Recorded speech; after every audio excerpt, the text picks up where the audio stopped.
Hello, everybody. Happy New Year. Welcome. It's nice to see so many faces here, and it's nice to see so many people online. This is exciting. We're trying to get better at doing meetings where we have the option of participating remotely. And so this is our first shot at this, and I see we have people logged in from 14 other sites joining us tonight. So hopefully it goes fine. My name's Vera. Welcome to everyone. I see mostly familiar faces. Good to see you. A few announcements before we get started here. First of all, I do want to make a note that if you're watching from a distance, thanks for joining us, and wanted to let you know if you have questions during the presentation, to please just post them to the chat. And at the end of this talk, we'll take a look at all the questions online, and we will get to as many as we can as we take live questions from the audience here. All right? Also, some announcements. Let's see. The first one is our upcoming book club. Phil? Wait, please use the microphone so they can hear you. Our next book discussion is coming up very quickly. So, Tipping Point for Planet Earth. It's a really relatable book. I haven't seen something. It's a husband and wife team. They're both scientists, but they really take a lot from their personal lives and their travels. And an interesting book, quick read. So you have enough time to read it before the book discussion, but if you haven't, still come. It should be enjoyable. We'd love to have you come. It's at the Kutztown Public Library on February 13th, Thursday, February 13th at 6:30 p.m. So it's the Kutztown Public Library. This information is over here by your membership renewals, and as soon as I put it there.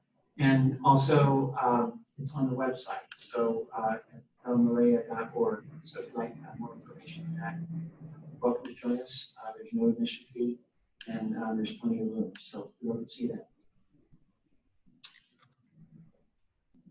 Thank you, Phil. Okay, our next announcement is from Ray. Where's Ray?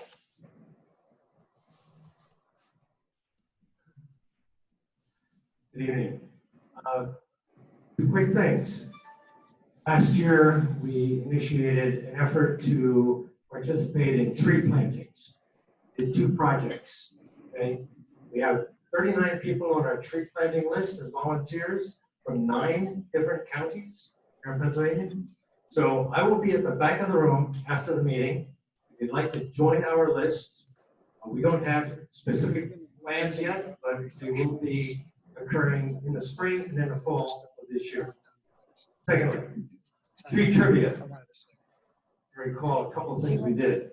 Number 1 was, what's the diameter of the Sherman redwood? How many different leaves are on a sassafras tree? So today, coniferous versus deciduous. Okay. Coniferous, most people call evergreens. What is the deciduous tree that looks like a coniferous?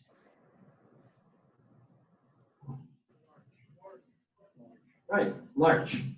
3, I heard. At least 3 people got it, right? Okay, that's it. I'll see you at the back of the room if you want to join our list. Thanks. All right, thanks, Ray. More upcoming. Oh, we have one more announcement. This one, nobody saw this one coming, I bet. Okay, Bill. Real quick, we're trying to, in light of the talk here, we're trying to do less plastic this year. And so we're looking at not buying everything, and our cookies all come in plastic. So we're having, people are taking turns doing some baking and stuff. And Joanne made some today, but other people would be welcome. And the other thing too is, we're looking for some old flatware, and we've gone to Goodwill, and I guess it's like hen's teeth. They just sell out immediately. So if anybody has any old stainless steel flatware, then we won't have to use our plastic knives and spoons, stuff like that. Thanks, Bill. We're always trying to walk the talk, so trying to do cookies without plastic. Who knew that could be so challenging? Anyway. Coming up, some upcoming meetings. As you know, these meetings are always the last Tuesday of the month. And so right now, our February speakers are from New England Hydropower. We're excited to have a hydropower talk. This is one we haven't had, a topic we haven't been able to address in a while. and it's about a local project, several local projects, but mostly the one that's happening at Hugmore Park in East Pennsylvania. So that's at the our February meeting, and it's people directly from New England Hydropower that are developing that project, and they have some interesting stories to tell about the status of the project already. Our March meeting is going to be Dr. Brian Scheck from the Center for the Advancement of the Steady State Economy and author of Supply Shock. We'll have more detail about that on our website soon, but he's from CASI. His name is Dr. Brian Scheck. Let's see, and as always, all the work that we do is supported by our memberships, and we would appreciate if you enjoy these meetings, helping us out as you can. Our treasurer is here, Bill Zimmerman, and he can help you understand how our memberships work and what options you may have, and we appreciate your support. Thank you. Yes? Oh, and we have a box, for those of you who are in the room tonight, we have a box of Home Power magazines that are free for the taking. And we would invite you to dig through them and take as many as you would like. Okay, so that's it for tonight's announcements, and now we're ready for our speaker. I'm happy to welcome Steve Feit. Let me switch over. I'll switch over to say. Happy to welcome Steve Feit, who is an attorney with the Center for International Environmental Law. He has his focus is on climate and liability finance, and he's got a BS in Applied Economics and Management from Cornell and a JD from New York University. He's a member of the State Bar of New York, New Jersey, and DC, and he's coming to us tonight from DC. So without further ado, I'm going to switch over to Steve, and we'll get started.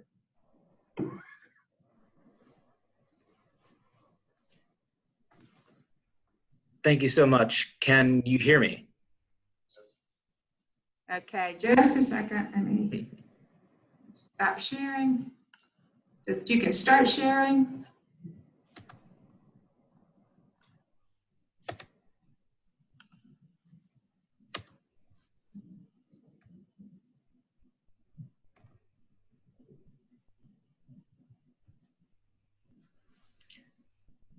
All right. And can you hear me well? That's great. Thanks, Great. Steve. Well, go for it. Stephen, go for it. Thank you so much for the invitation and for the introduction. As Vera said, my name is Stephen Feit. I'm an attorney in the Climate and Energy Program at the Center for International Environmental Law. And today I'm here to talk about fossil fuels and the planet. And I want to start by talking about where we are now.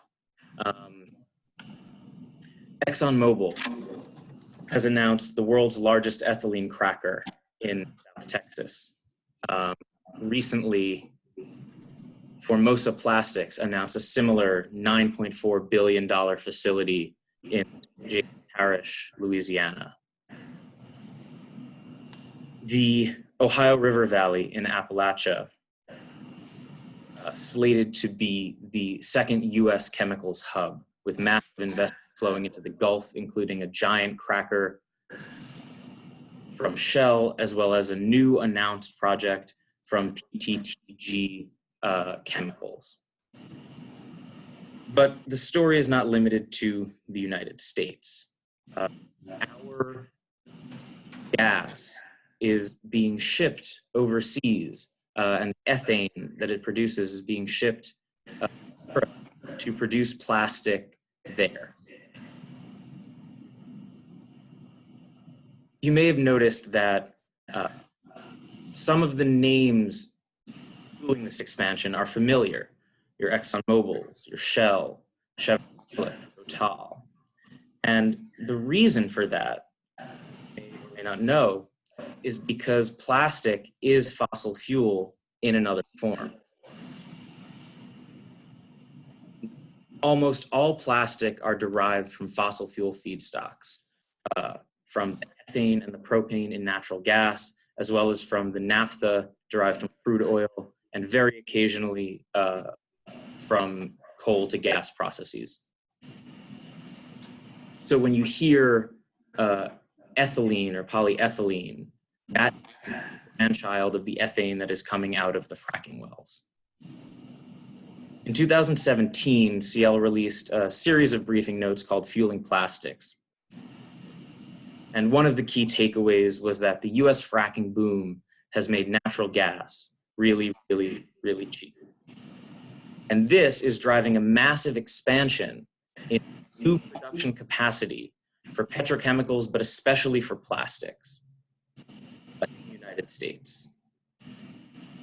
According to the American Chemistry Council, which tracks and publishes these figures, over 200 billion, I believe we're at $204 billion of investment has been announced in 340 facilities linked just to shale gas production in the United States by 2025.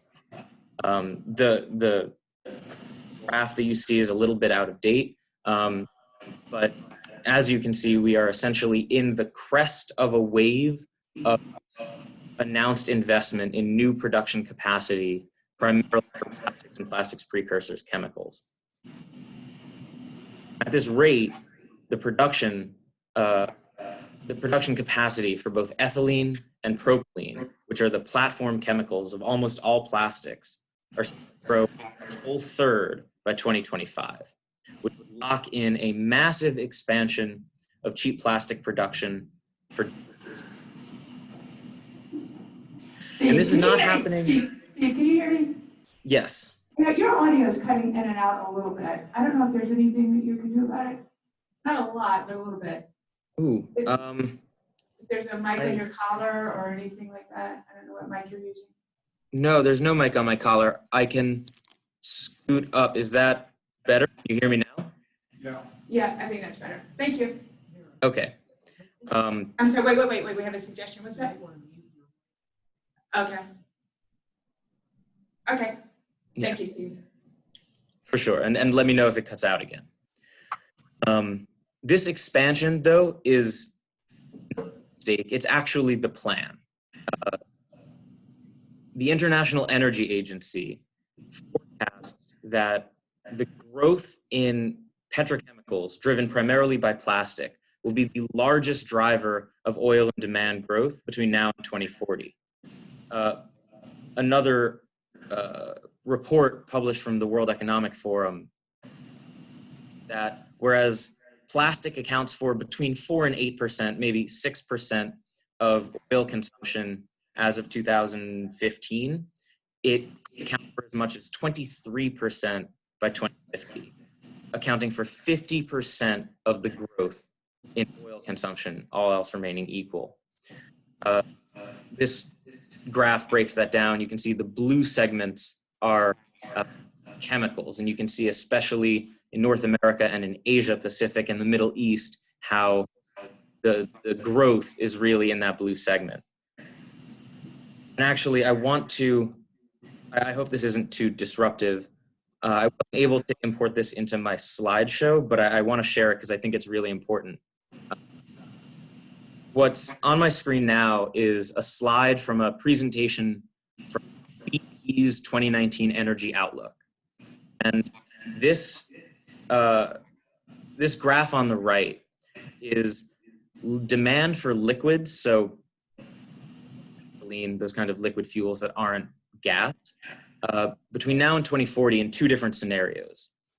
The green scenario on the top is just with increasing regulation of plastic. The scenario is if all single-use plastic is banned starting in 2040. And as you can see, in a world where single-use plastic is banned, liquids demand peaks in 2020s in this decade. So, Stephen, I'm not sure we're seeing what you're talking about. then Do you guys agree? Yeah. We're seeing this. We're still seeing the bar graph. Oh, okay. Then in that case, then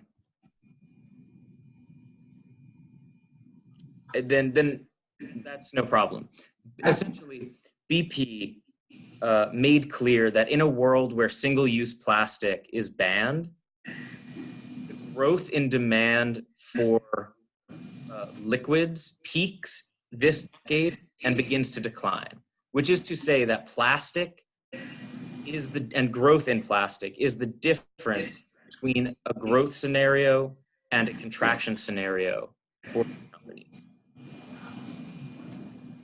So given this context and given the massive expansion that we are seeing in plastic production capacity, we have partnered with a number of other organizations to put out a report on plastic and health, which outlined the human health impacts of the different stages of the plastic life cycle, from wellhead all the way to plastic in the environment. And then after, we released a report on plastic and climate, detailing greenhouse gas emissions at each stage of the life cycle. And that's what I want to walk through for the rest of this presentation. So the key takeaways, if you remember nothing else from this presentation, are this and the following two slides. Gases are emitted at every stage of the plastic life cycle. Production of fossil fuels to transformation and manufacture of plastic, to disposal, and to plastic in the environment. Plastic pollution is a significant and growing threat to the Earth's climate. Stopping the expansion of petrochemicals and plastic production and keeping fossil fuels in the ground is critical, perhaps the critical element in addressing the climate crisis. So what are the stages of the plastic life cycle? Fossil fuel extraction and transportation, production and manufacturing of plastic products. There's the disposal of plastic waste and the ongoing impact of plastic in the environment. Starting at the beginning, the extraction and transportation of fossil fuels for plastic production produces significant amounts of greenhouse gases. It shouldn't be surprising because this is fossil fuel production. It's the same supply chain at the top. But sources specifically include methane emissions and flaring, fracking wells, the fuel combustion and the energy consumption used in the process of drilling itself to produce the oil or the gas. And then this third one I really want to linger on for a second, that fossil fuel production also requires a significant amount of land disturbance. Forests and other fertile ecosystems need to be cleared to either run pipelines through or put well pads down on. While fossil fuel production is not the leading cause of deforestation, it is a critical component in how land disturbance happens, and the life cycle of a given plot of land can be permanently altered by the intrusion of fossil fuel production. So when you put all this together, in the United States alone, fossil fuel extraction and production just attributable to plastic accounted for about 10 million metric tons of carbon dioxide equivalent. We count about 108 million metric tons of CO2 equivalent attributable to plastic production. Even these numbers don't tell the whole story. These numbers don't account for accidents and leaks that we don't have good information for or that we are unable to track. A lot of these numbers are reported from the industry or are simply unreliable. The scale of upstream emissions is unknown, but is likely much greater. The next stage of the plastic life cycle is what we think of as plastic production. It's the cracking into the base chemicals, it's the stringing those chemicals together into the long polymers, and it's other chemical refining processes that turn those base plastics into the products that you recognize as plastic today. Stages produces significant greenhouse gas emissions. What you can see here is energy consumption, which is a pretty good proxy for emissions intensity by industry. So refining, which is the upstream part of the plastic production process, consumes 18%. Bulk chemical production is a quarter of all US industrial sector energy consumption. It is the primary energy consumer of industrial processes. As you can imagine, its greenhouse gas emissions are considerably robust. 2015, emissions from cracking to produce ethylene, and that is the first step in the process after you separate methane from the natural gas, were 185 to 210 million metric tons. We're at least around 200 million tons of carbon dioxide equivalent just for that first step in the process. And the impact is rapidly getting worse. That new shell cracker that I was talking about earlier could emit up to 2.25 million tons of CO2 itself. ExxonMobil's Baytown refinery could release up to 1.4 million tons. The Formosa plant that I mentioned is permitted for 13 million tons of carbon dioxide equivalent emissions each year. Huge, huge fossil fuel emissions. And these figures, though, only account for some of the largest. There are a number of much smaller facilities whose emissions we don't quite know. But emissions from just the biggest ones account for enormous, enormous increases to the emissions footprint of the industry. This is a map of the 128 existing or potential facilities that are part of the build-out of the petrochemical industry in the Ohio River Valley. You can see how significant this build-out is. Of those 128, only 38 have data available on permitted emissions increases. That the other 90 are unknown.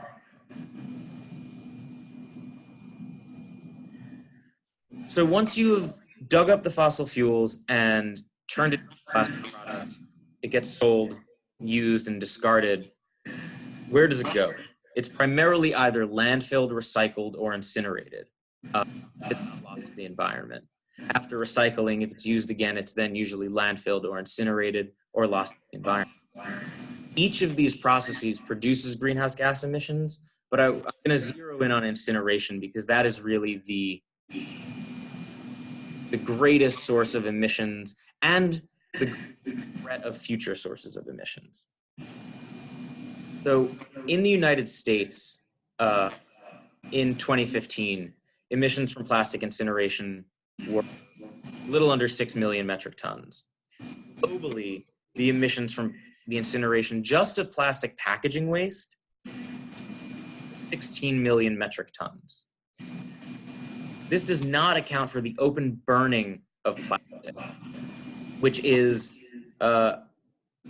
it's exactly what it sounds like, where communities unable to deal with the massive quantities that are piling up, which are of no other economic value and are economically or even chemically impossible to recycle, have no choice but to resort to burning the plastic as a matter of management because they simply can't handle quantities. But the second thing I want to note is that the global emissions figure is a net emissions figure. When you burn plastic in an incinerator, it's a waste-to-energy facility. And so hypothetically, that facility would be displacing some electricity from the grid. And so you can do a calculation where you get an emissions reduction, the emissions that you'd be displacing based on the qualities of the energy grid itself. That burning plastic, even though it may hypothetically displace, for example, natural gas on the energy grid, is still leading to net greenhouse gas emissions increases. And that's reflected in this graph. These are 3 potential scenarios for waste incineration of plastic through mid-century. The blue middle scenario is if there's no growth in the ratio of waste incineration to other waste management practices, but plastic production continues to grow.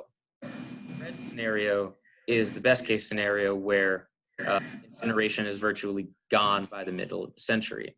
The scary scenario is the top one, this yellow this pair of yellow lines. From a number of industry documents and talking points is that industry is committed to making, the plastic industry is committed to making plastic recyclable or recoverable by 2040. But recoverable just means that they're able to find it and literally recover it. And what tends to happen to that plastic, if there's nothing else to do with it, is that it gets burned. Is a push for increasing the role of incineration globally as a solution to manage an accumulating pile of plastic waste. So this top scenario shows us that by 2050, if increases in the role of incineration occur the way that they're being pushed for, the net emissions from burning plastic could account for over 300 million metric tons per year. Putting all this together, what does that mean? As of last year, emissions from the whole plastic life cycle accounted for the same emissions as about 189 coal plants.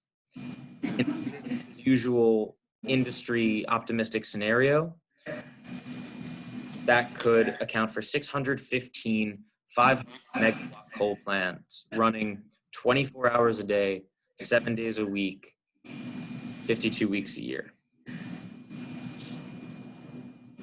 If this is allowed to happen,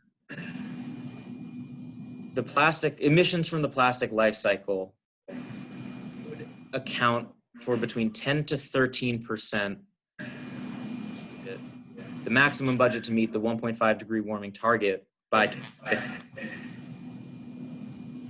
I want to sit with that for a second.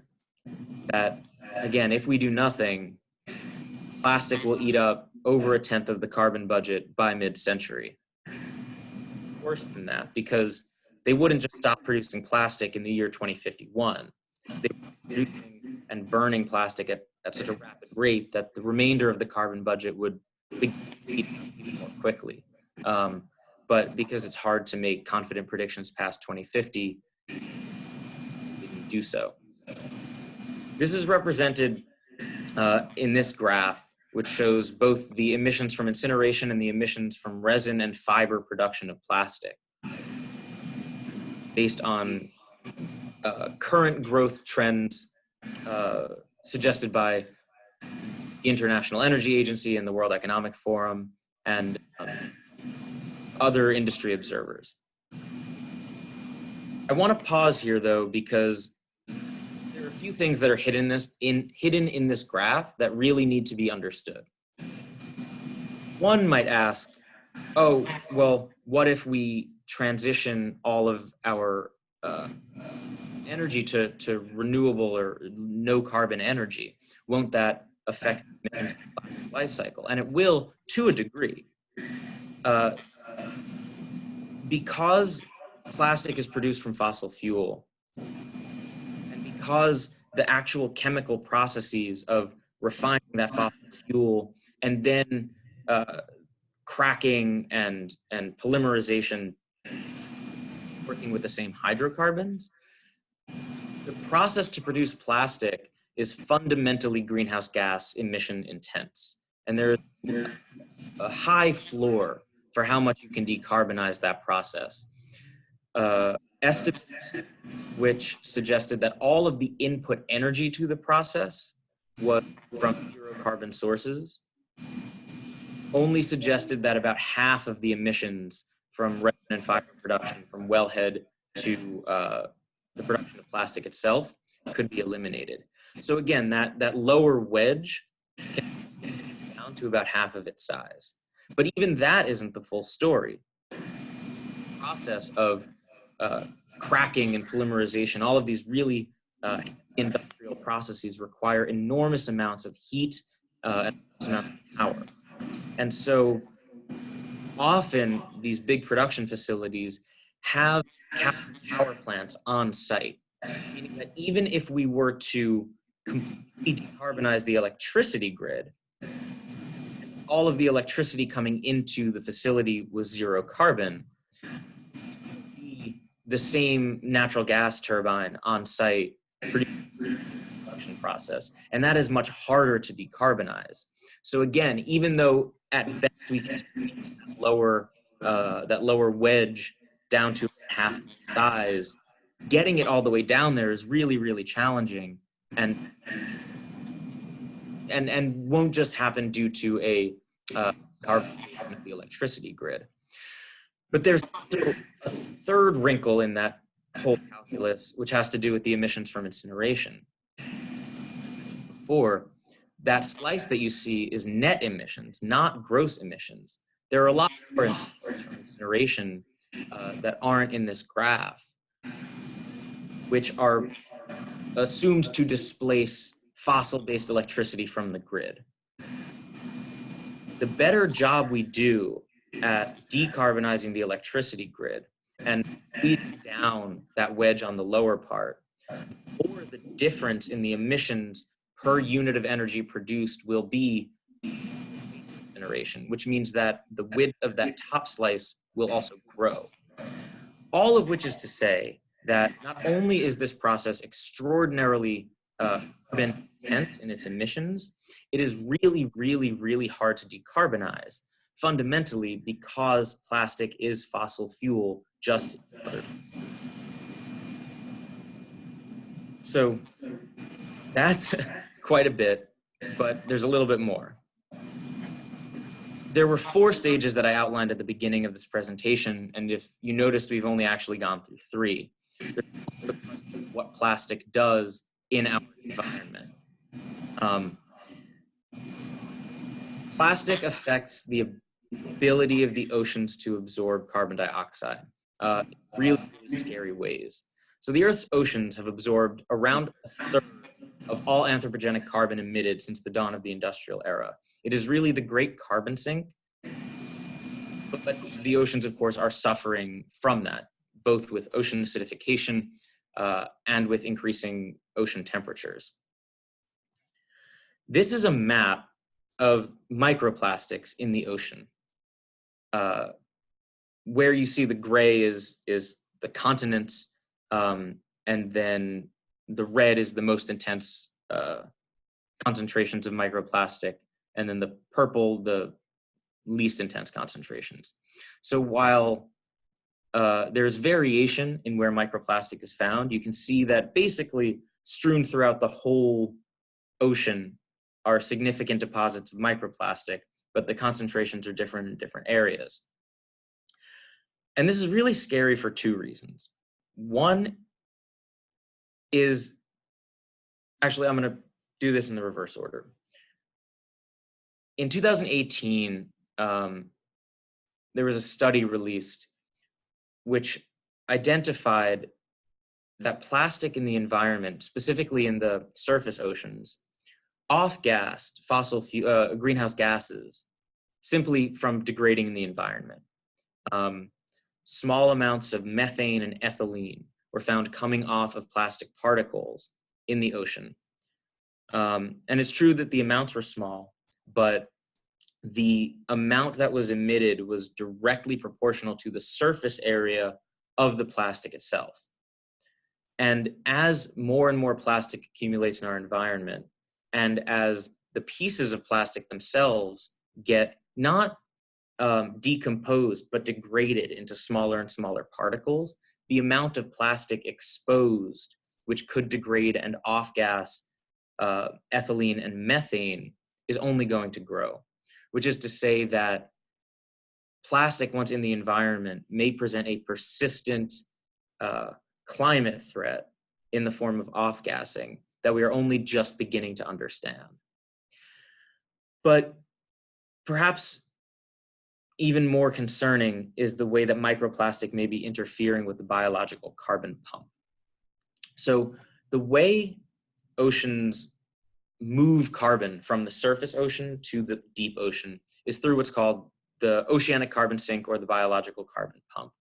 Essentially, phytoplankton, which are kind of like plants, pull carbon in from the surrounding ocean and with sunlight, turn it into their bodies. and then zooplankton eat them, and then either through excretion or through death, some of that carbon sinks into the lower oceans. And that pulls some of that carbon dioxide that got absorbed into the ocean down, making room for more to be absorbed. And that mechanism is being overwhelmed by the amount of carbon dioxide that we, as a globe, are emitting. But it is the main way that carbon transfer happens. What we are seeing is that the reproduction and development of phytoplankton and zooplankton appear to be suffering from interference from microplastic. That microplastics, I mean, they're quite small, but zooplankton and phytoplankton are also quite small.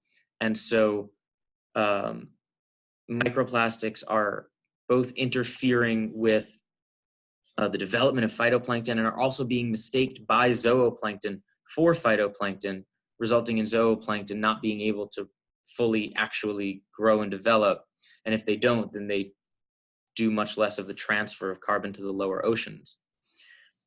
What that means is that microplastics may be interfering with the base of one of the most important marine food webs on the planet.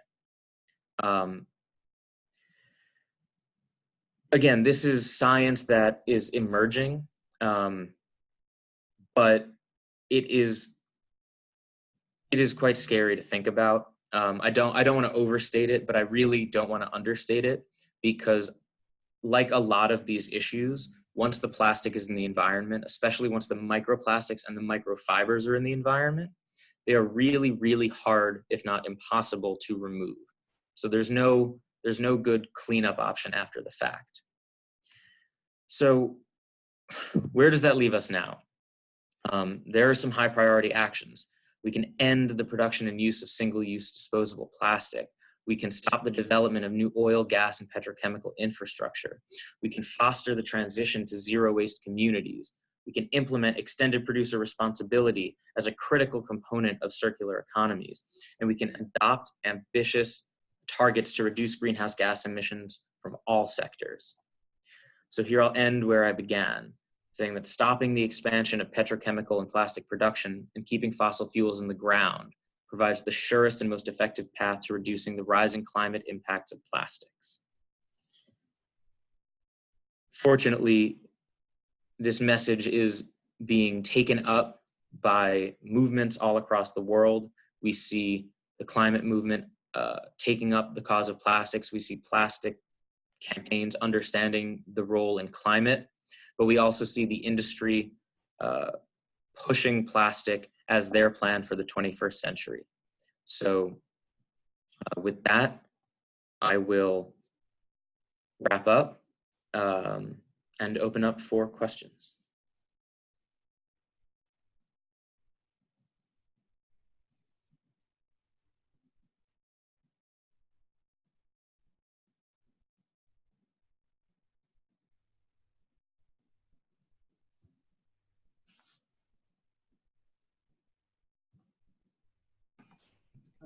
Okay, we're unmuted. Now we can applaud.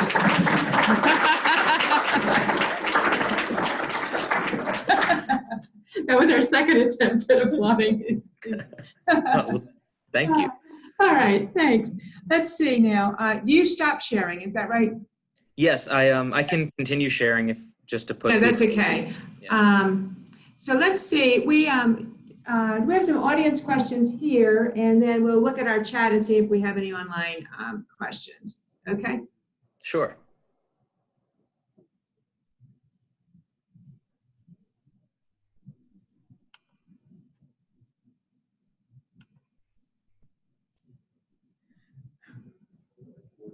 All right. Let's see. The question. Let me try to figure the best. I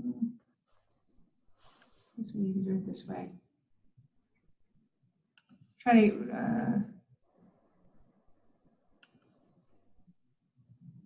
All right. I'll have to figure out how to get a better presentation here. I don't know what to do with all of these. Okay, questions. We can go with that. It's about the content. Any questions? Yeah. Part of the issue, part of the issue with recycling the plastics is that new feedstock is cheaper than recycling. Is there some way that can be corrected? Because a lot of the recycled plastic never gets recycled. Stephen, did you hear that question? Yeah. So that's a really important point that in 2019, so there's two layers to that, and I'll try to answer this quickly. But last year, for the first time, maybe ever, the cost of new virgin plastic dipped below the cost of recycled plastic. It's feedback. Which is to say that there is no financial incentive for a company to use recycled plastic other than the fact that it might be cheaper. But beyond that, it's also worth noting that, or part of the reason for that is, of course, because of the shale gas boom. But part of the reason for that, it shouldn't go unsaid that that is being driven in large part by subsidies, both subsidies for fracking as well as industrial tax exemptions for the plastic production facilities themselves. So one of the quick ways in which the economics can be kind of rebalanced is by simply flattening out the subsidies and letting the two markets actually compete.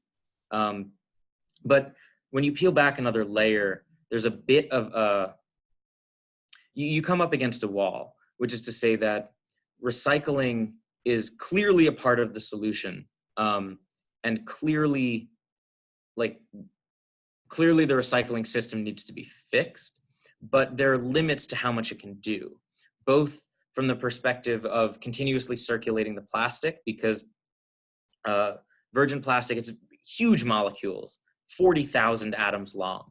But every time you put them through the thermal and mechanical recycling, you kind of shave off the ends of those polymers. And so the quality of the plastic itself degrades over time. So you can't just do it indefinitely. So it has somewhat of a limit. There's also some other issues about whatever toxic additives are included might then end up in the next plastic that you produce. But beyond that, a lot of the plastic itself is just not economically feasible to recover. We're seeing this most acutely in East and Southeast Asia, where all manner of consumer item are being sold in sachets. So these little packets, like ketchup packets or soy sauce packets, that are one serving of whatever it is: shampoo, conditioner, lotion, condiments. I mean, all sorts of things. Other like consumer items are being sold in these sachets, and the sachets are essentially unrecyclable. So part of it is also that the plastic itself is not being produced in a manner that it ever could be recycled.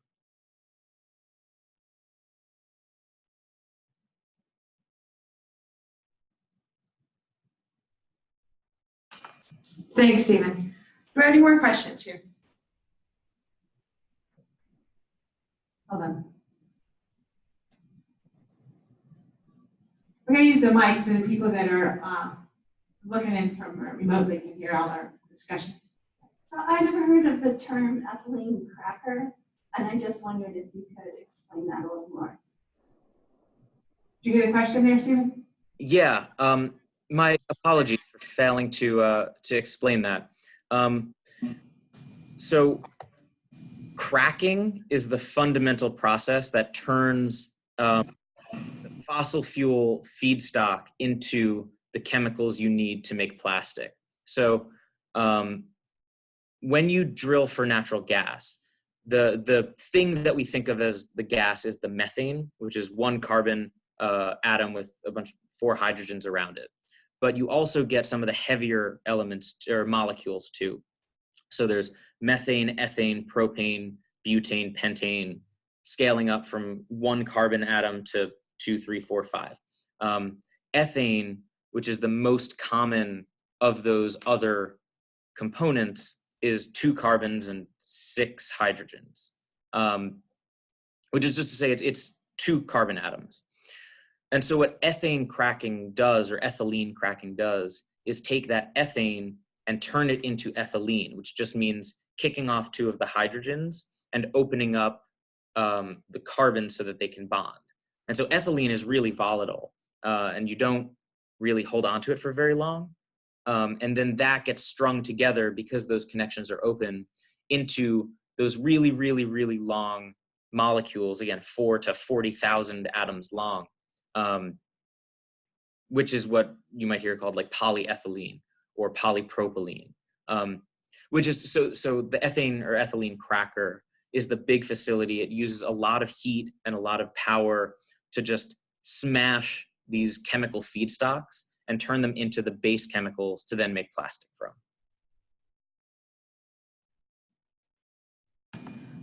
Great question and answer. Thank you. I saw some other hands.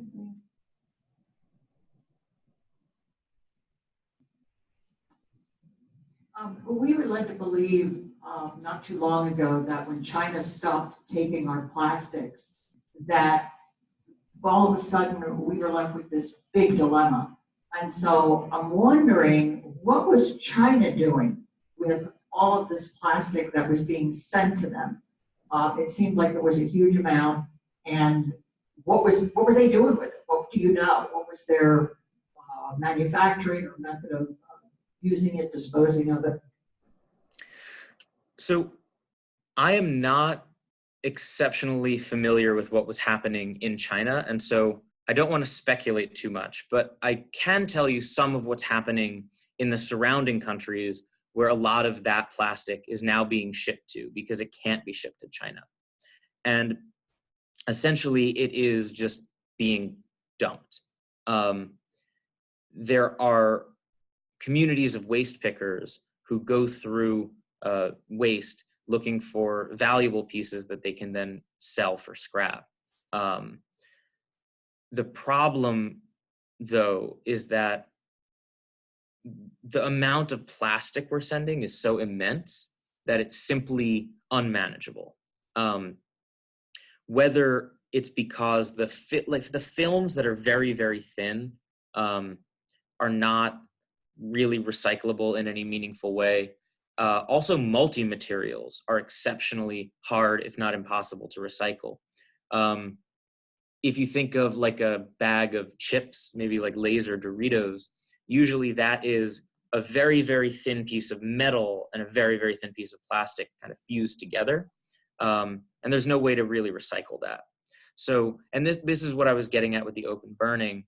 What we're seeing is either the plastic just littering communities to the point where you can't see the ground, or you see them having to resort to open burning, where it's exactly what it sounds like, and it's exactly as bad as you would imagine, if not worse. One of the most toxic things you can imagine, just burning plastic in giant mounds. So there is some value recovered from it, obviously, otherwise there would be no trade in it at all. But on balance, it has made the income of waste pickers, it has deflated their income, because the relative percentage of actually valuable things in the waste has gone down. And it's caused horrible health and environmental and lifestyle impacts to the communities that have to deal with it. Thanks, Stephen. I think we have an online question. Okay. Yes, how can we hold producers of plastic packaging accountable for its life cycle? Right. Got it. Thank you. I am glad you asked. I actually would be remiss if I didn't mention this. There is a bill at the federal level that is going to be introduced soon that would sort of tackle this and other questions very directly. It's being sponsored by Senator Tom Udall and Representative Alan Lowenthal. And it includes a number of provisions ranging from moratoria on some of the new production capacity, production facilities, certain fees, the bans of specific single-use items, what's it called? Standards for recycled content in products. But to the question that, who is it that asked? That Sean asked, it also includes what's called extended producer responsibility. And the idea there is that you put a fee on the company for the products they produce, and then that fee goes to managing the waste from that product. And so that can take a number of different forms, but it's somewhat similar to what we have with like bottle and can deposits, where there's some financial cost up front, and then you get the remuneration when you return the bottle.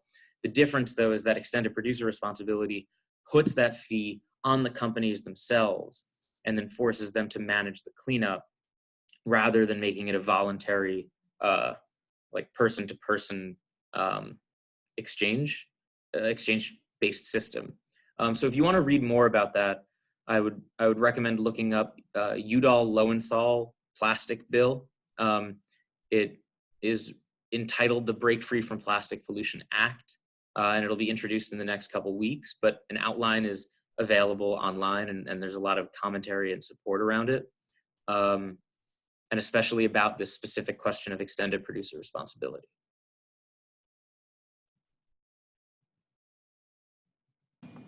Thank you. Oh, we have another question here.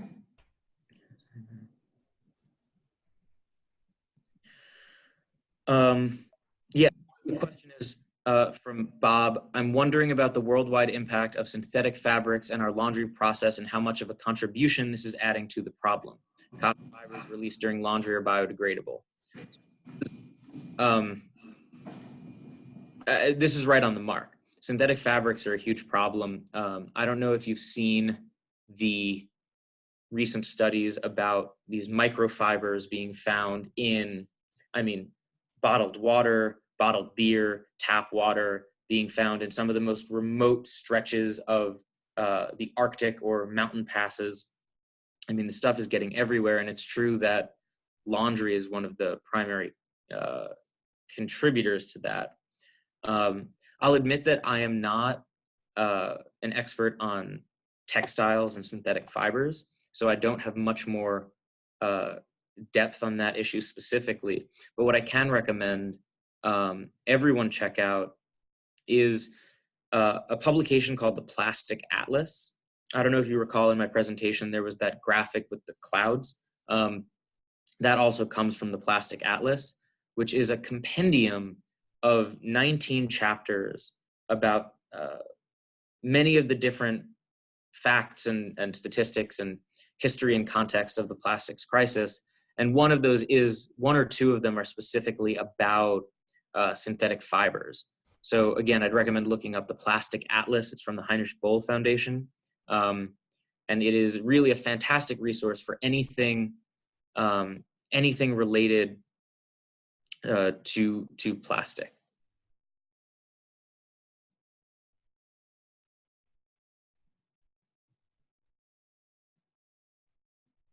Okay, go for it now. Okay. Huh. I was wondering how you see the growing popularity of carbon pricing that might possibly impact this, in terms of putting down pressure on the economic growth of this kind of industry, especially the cracking. So you said the growing popularity of what? Carbon pricing. So, you're going to be putting a carbon price on everything from, it sounds like to me, from the beginning all the way to the end. You can be hitting on this. At least there's, revenue coming back to hopefully go back into something more, constructive to maybe take a different turn on all this. But at least there's a putting down pressure on the economics for doing this kind of plastic production. Yeah, so this is a great question and a really important point because it operates over the short term and the long term. So in the short term, any kind of climate or carbon regulation or carbon pricing will immediately put financial pressure on the whole supply chain. Obviously the fossil fuel production, but also these extremely emissions intense processes. But in the same way that removing subsidies would sort of have the same effect by, removing a benefit as opposed to imposing a cost. But further down the line, it's actually more significant the way that fossil fuel production subsidizes plastic production in the sense that fossil fuel production has to bear all of the costs of exploration and production.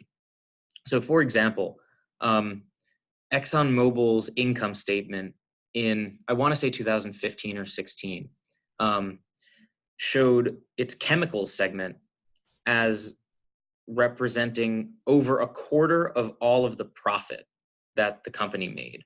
But it was less than 1/10 of the revenue of the upstream oil business. And the reason is because the oil business, the upstream exploration and production, the producing the crude oil, had such thin margins that it brought in a lot of money, but it also cost a lot of money. And so it kind of broke even. And so plastic kind of rides on those coattails. So in a world where we have put a price on carbon and where we're really scaling down the role of fossil fuels in our energy and transportation systems, what you also see is plastic production can't really ride the coattails of fossil fuel production the way that it has been since 1945, give or take. And this is really significant, especially because the facilities that we're talking about are, billions of dollars. The Shell individual crackers can be over $1 billion. The Formosa complex that I talked about, which is $9.4 billion, is 2 crackers and 2 polymerization plants. So one that makes the base chemicals and 2 that makes those base chemicals and 2 that string them together into the bigger plastics.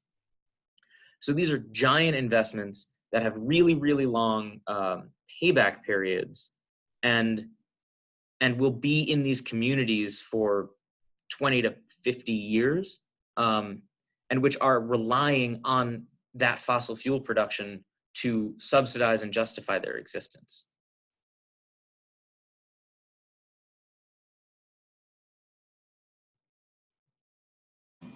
Thanks, Stephen. More questions? I'd like to ask, what do you see as the ready alternative to plastic? What do you have recommendations of what we do instead? Yeah, so there are different levels to it, right? And everyone's seen the pyramid of reduce, reuse, recycle. And now we've added either 1 or 2 more R's to that. So it's redesign, refuse, reduce, reuse, recycle. But essentially, it is true that what we don't want to do is just take the world as we have it and everything that's wrapped in plastic and just switch out all that plastic for aluminum or for paper or other, single-use packaging, because that has its own problems. Really, what you need to see is a redesign of the delivery systems for the things that are packaged in plastic. Because like when I buy soap, for example, I'm not particularly interested in the plastic, soap pumper thing. I just want the soap. And I actually just saw on some social media I was on recently that there's a new company that sells what's essentially powdered soap in larger containers that you can sort of refill and reuse, and then a reusable soap pumper. So what you really just are buying is the soap itself, and you don't have to deal with throwing out or trying to hope that it gets recycled for the bottle. And so there's a number of examples like this. I think one of the really obvious ones is the soda stream, right? Instead of buying a never-ending collection of Pepsi bottles, you just make it yourself at home and you get the carton. So that is the broad answer, that most of the elimination of plastic, especially single-use plastic packaging, has to be done through dematerialization rather than direct substitution. But then there are substitution options, but those tend to be more specific to local contexts. There are a lot of places that have started wrapping certain food products in banana leaves, and that makes sense in a place that has a lot of banana leaves because they're just there, and why not use them? It wouldn't make sense probably to ship banana leaves, here to like Washington, D.C. to wrap stuff in D.C. in banana leaves, but it gets really difficult to give broad suggestions once you get into that local context.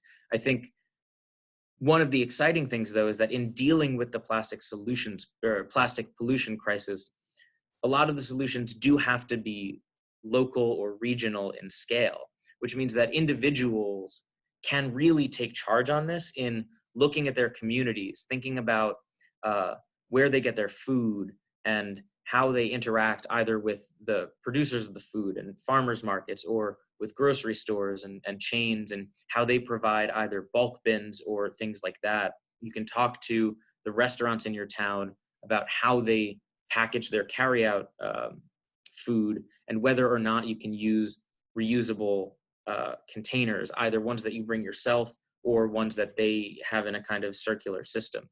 And so there's a lot of stuff like that and a lot of work that needs to be done. And there's not one easy and simple answer. Stevie, a quick follow-up. Are there laws? What is the rules about being able to bring your own container in for takeout at a restaurant, for example? Are there any public policy? So yeah, this is actually one of the areas where a lot of work needs to be done, because right now a lot of the laws are incompatible with that kind of process, either having you bring your own container or there being some kind of exchange because of health and safety concerns, which are understandable. And so working with local legislators and local food safety experts and figuring out what systems work for a given community is why there's no one simple answer, right? For a lot of places, a kind of bento box system might make the most sense, where there's just a set of different containers and they're all managed at one central location. And so you just kind of have yours and you can return them to someone that collects them. You could also have individual restaurants that have theirs. And so you can bring yours back in exchange. So they're still controlling all of the packaging of the food. But it varies. But certainly work does need to be done on harmonizing the laws to make sure that they allow for that. I like that, harmonizing the laws. That's a nice way to phrase it. There's another question in our chat. Can you view it? I have drastically reduced to begin. Oh yeah, I've drastically reduced plastic use in my life. However, to the existing future plastic in our world, what is the alternative to incineration? It is not ideal. However, is it not a better alternative to ensuring used plastic / other waste is destroyed and has less long-term effects on our environment? So this is a great question, and I want to take it. There's actually two parts of it. And so I'm going to start with the second, and then I'm going to go to the first. Incineration really is not a good option. It does do the work of making the plastic look like it disappeared. But what you get in exchange is a bunch of toxic emissions, both from the smokestack and in the fly ash, as well as a lot of greenhouse gas emissions in the form of carbon dioxide, because you're burning what's essentially unrefined or refined fossil fuels. So the idea that it has less of a long-term effect on the environment, it just has a different effect. Some of it is that it has an effect on human health, and some of it is that it has that greenhouse climate forcing effect.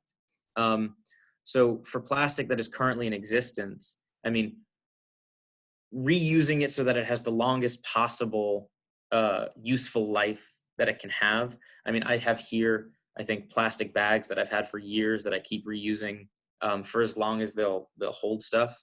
And then recycling as much as possible. And then unfortunately landfilling what needs to actually be discarded as waste and trying to do so in the best way that we can. But incineration, it has a ton of downsides and is essentially the expansion of more fossil fuel combustion. It's like building another coal plant next to a community. But the first part too, that you mentioned about drastically reducing plastic use in your own life, that is commendable and a thing I think everyone should try to do. But everyone will come up against a limit to what they themselves can personally do. You know, you can get your tote, you can get your water bottle, like your refillable water bottle. You can change out your toothbrush, you can change the way you buy your soap. Like there's a lot you can do, but very quickly you realize that we are living in a complex of systems that have chosen to put plastic on our laps, and that we don't necessarily have a choice. I mean, when you take a flight, the food comes wrapped in plastic. When you go to all manner of stores, things come wrapped in plastic that don't need to be wrapped in plastic. I mean, plastic just proliferates in our in every stream of commerce. And so that's why I really try to focus on the systems level elements to this crisis. The fact that, I mean, Coca-Cola produced 88 billion plastic bottles last year. And companies like Exxon and Dow and Chevron produced, you know, hundreds of millions of tons of plastic in the form of pellets last year. That those are the kinds of systems that need to change. The fast-moving consumer goods brands, the retailers, the folks who have made the decision about what to put in plastic before we've even had a chance to decide, is where we have to look at putting a lot of the pressure, because individuals can really only do so much.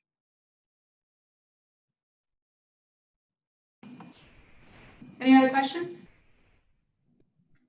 You still good, Stephen, for a few more minutes? Oh yeah. Great, thank you. Oh, great. Hang on, I'm answering now. So being a chemist and being passionate about sustainable practices, what about renewable plastics? What about the whole life cycle coming from a carbon source that's renewable, by gasifying biomass, for example? Yeah, so we have to be really careful. Wait, I'm sorry. When you stopped, I had switched over. He didn't hear the last part of that. Are you okay? Oh, yeah. So we have to be really careful when we talk about bioplastics and about what we're talking about and what we're not. And I think I understand your question, but if I don't, please, you know, interrupt and correct me. Most of the things that are marketed as biodegradable plastic either are not or can only be compostable in a kind of industrial context. So a lot of those like green bio bin bags, which say compostable, you can't just like throw them out, you know, in your yard like an apple core. They won't like rot that way. They might degrade, but that's just the particles themselves breaking down into smaller pieces. It's not actually being consumed by other organisms. So we have to be really careful about that. There's also the issue that bioplastic that is sourced from organic feedstock, but is still fundamentally the same as plastic itself, of fossil plastic, is the same thing. And it'll have all of the downstream impacts, as well as all the human health impacts, which I didn't get into because this was a climate conversation, but it'll have all of the downstream human health impacts as well. And then fundamentally, you get into some of the same problems that you get into with talking about biofuels in the climate context, where if we can't simply replace all the plastic that we're using now with plastic that comes from biological sources, because the amount of land that it would require and the energy inputs are similarly enormous. So if there is some marginal role for bioplastics, like I'm not trying to say that it has literally no place, but to focus on it as the solution, the idea that we can just swap out one for the other isn't really the case. And so we tend to talk about it as either, if not a false solution, a misdirection for really grappling with the extent of the crisis.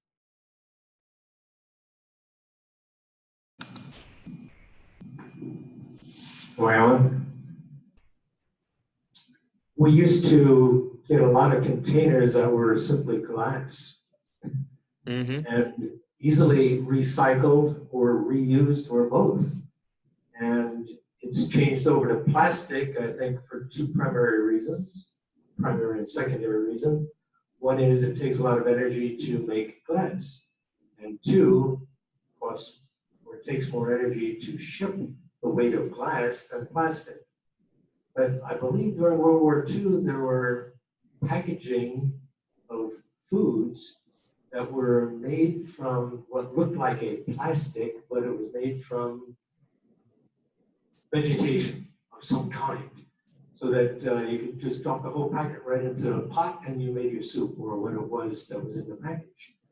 So why isn't the effort really going in a direction of biodegradable or easily reused and not in the direction as you've indicated this whole thing is moving in the wrong direction? Because that's not where I shouldn't say it's not where the money is. It's not where the money was. We got our hands on a copy of the first National Conference on Packaging Waste, which was either in 1971 or 1973, but I think it was 71. And there was a series of speakers and presentations. And one of the things that they addressed was this question of why is there more single-use packaging? And you have industry executives from the 70s saying very bluntly that it is not the case that the American consumer is wasteful or lazy and only just wants to buy something and throw it out. It's that we as an industry figured out that for every returnable and reusable bottle that we sell, we can sell 20 single-use bottles before the glass would break. So this is maybe an open secret, or maybe it was open and now it's a secret. But the reason we're seeing the proliferation that we're seeing is because the supply is driving the demand. That the companies are making more of the stuff and they need to sell it and to do something with it. And so we're seeing really innovation in the ability to wrap things in plastic. And that's why we're having the sachet issue that I was talking about earlier, where the individual squirt of shampoo is being wrapped in plastic as opposed to being in the whole container. And not only is that more expensive, it ends up being something like 40% more expensive per unit, but the amount of plastic per unit of shampoo or of ketchup or whatever it is that, sugar that they're selling ends up being significantly greater. And so you see that happening in countries in East and South and Southeast Asia, where the companies came in later and brought in a new method of packaging, where they didn't have the models that we had built, in the second half of the 20th century. So I hope that answered your question. It's really, it's profit motive more than anything else. Yeah.